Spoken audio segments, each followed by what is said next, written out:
आपण न भिजवता उपासात खाण्यासाठी साबुदाण्याची भजी बनवणार आहोत। झणझणीत आणि तेवढीच कुरकुरीत, न भिजवता, न भाजता, न टेन्शन घेता पटकन आणि कमीत कमी सामानामध्ये होणारी साबुदाण्याची भजी कशी करायची ते आज मी तुम्हाला आजच्या व्हिडिओमध्ये दाखवणार आहोत। टेन्शन न घेता पटकन कमीत कमी सामानामध्ये तयार होणारी साबुदाणा भजी, तर व्हिडिओ शेवटपर्यंत नक्की बघा। चला तर मग सुरू करूया। तर इथे आपण 1 वाटी कच्चे साबू तांदूळ घेतलेले आहे। तर हे साबू तांदूळ थोडेसे मऊ वाटत असतील तर थोडस तवा गरम करून त्याच्यावरती 2 मिनिटांसाठी रोस्ट करून घ्या। मग मिक्सरच्या भांड्यामध्ये बारीकसर आपल्याला वाटून घ्यायचं आहे। अशा प्रकारे वाटल्याच्या नंतर त्याच्यामध्ये आपल्याला थोडस सामान घालायचं आहे। कमीत कमी 2 हिरव्या मिरच्या घेतलेल्या आहे। तिखट इथं तुमच्या आवडीप्रमाणे तुम्ही कमी जास्त करू शकता। तर इथे मी 2 हिरव्या मिरच्या घेतलेल्या आहे। 1 चम्मच मी जिरा घातलेला आहे। हे सगळं मी मिक्सरच्या भांड्यामध्ये काढून घेतलेलं आहे। तर 1 उकडलेला बटाटा मी त्याची साल काढून त्याच्यामध्ये टाकलेला आहे। तर इथे मी हे सगळं मिक्सरच्या भांड्यामध्ये मिरची, 1 चम्मच जिरं, थोडीशी कोथिंबीर, उकडलेला बटाटा हे सगळं घालून मी न पाणी टाकता वाटून घेणार आहे। तर इथे मी वाटताना अजिबात पाण्याचा वापर केलेला नाहीये। अशा पद्धतीने मी हे सगळं वाटून घेतलेलं आहे। ह्याला आता एका वाडग्यामध्ये काढून चवीनुसार मीठ घालून मिक्स करून साधारण 10 मिनिटाचा ह्याला रेस्ट द्यायचा आहे। 10 मिनिटं ह्याला आपण साईडला ठेवणारच आहे। तोपर्यंत आपण तेल गरम करण्यासाठी ठेवूया। पीठ पण चांगलं मुरलेलं आहे, तेल सुद्धा आपलं चांगलं गरम झालेलं आहे। तर इथे मी गॅस मध्यम करत आहे आणि आपण नेहमी भजी जसं करतो ना तसं ह्याला सोडून घ्यायचं आहे। फक्त लक्षात ठेवायचं आहे की पाण्याचा हात अजिबात लावायचा नाही। तर इथे मी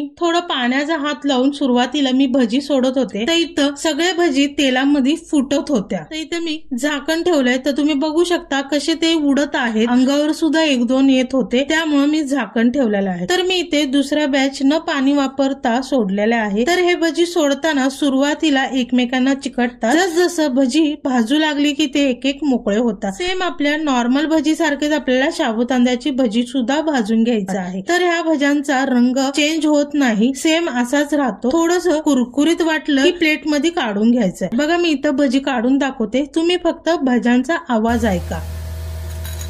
तर किती कुरकुरीत भजींचा आवाज येतोय, किती छान झालेला आहे। आवाजावरूनच कळतात की आपली भजी किती कुरकुरीत झालेला आहे। एक तोडून सुद्धा दाखवते, फक्त तुम्ही तोडताना आवाज ऐका, किती कुरकुरीत येतोय ते। तर ही भजी तुम्ही कधीही केव्हाही करून खाऊ शकता आणि या भजीला उपासामध्ये तर ही भजी तुम्ही दह्याबरोबर किंवा अशीच खाल्लात तरी छान लागते। मग काय आहे की नाही एकदम सोपी, पटक्यात, न काही तामझाम करता अगदी सोप्यातली सोपी आपली उपासाची कुरकुरीत भजी आपली तयार झालेली आहे। तर आजचा व्हिडिओ तुम्हाला आवडलेला असेल तर एक लाईक आणि शेअर करायला विसरू नका। चॅनलवर जर नवीन असाल तर सबस्क्राईब केल्याशिवाय जाऊ नका। चला तर मग पुन्हा भेटूया अशा छान छान आणि मस्त मस्त रेसिपी सोबत प्रज्ञाच मेजवानी चॅनल मध्ये।